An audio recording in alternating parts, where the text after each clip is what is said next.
மேயரக்கா அமைச்சர் கீர்த்தனா அவர்களை சொல்றாங்க, தமிழ்நாட்டில் வந்து நீங்க இன்வெஸ்ட்மெண்ட் பண்ணுங்க அப்படின்னு சொல்லி ரீல்ஸ் போட்டுட்டு இருக்காங்க.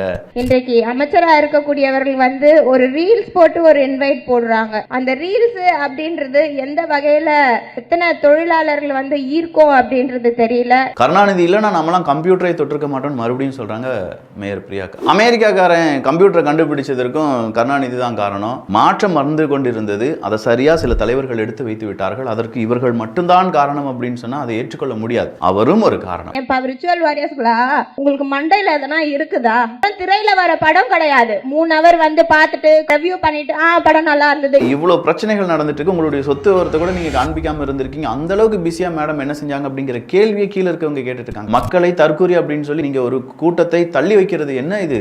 அடுத்தது அவங்க சொல்றாங்க, கார்ல வரும்போது ஒரு 5 முறையாவது அவர் படிச்சுட்டு வந்திருக்க வேண்டாமா? சரி, நீங்க வீட்டுல ஸ்கிரிப்ட் படிச்சுட்டு வரீங்க, படிச்சுட்டு வர ஸ்கிரிப்ட கார்ல டிராவல் பண்ணும்போது கூட ஒரு 5 வாட்டி படிச்சிருக்கலாம்ல, மறந்துருச்சு. ஒரு 2 நிமிஷம் பாக்குறாரு.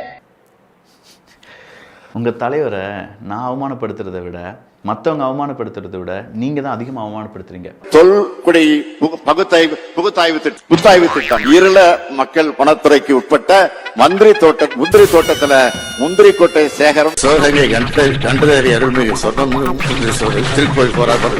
நானும் சொன்னதைத்தான் செய்வேன், சொல்வதைத்தான் செய்வேன். இந்த வீடியோ போடுவதற்கு நான் காரணம் கிடையாது. ஒரு அரசியல் தலைவர், சரியா பேச முடியாத தலைவர் அப்படின்னு சொல்லி ஒரு தலைவரை விமர்சனம் பண்ணும்போது அவருடைய தலைவர், அவங்க ஃபாலோ பண்ணக்கூடிய தலைவர் எப்படி பேசியிருக்கிறார் அப்படிங்கிற வீடியோவை நான் போடக்கூடாது அப்படின்னு சொல்ல யாருக்கும் இங்க ரைட்ஸ் கிடையாது.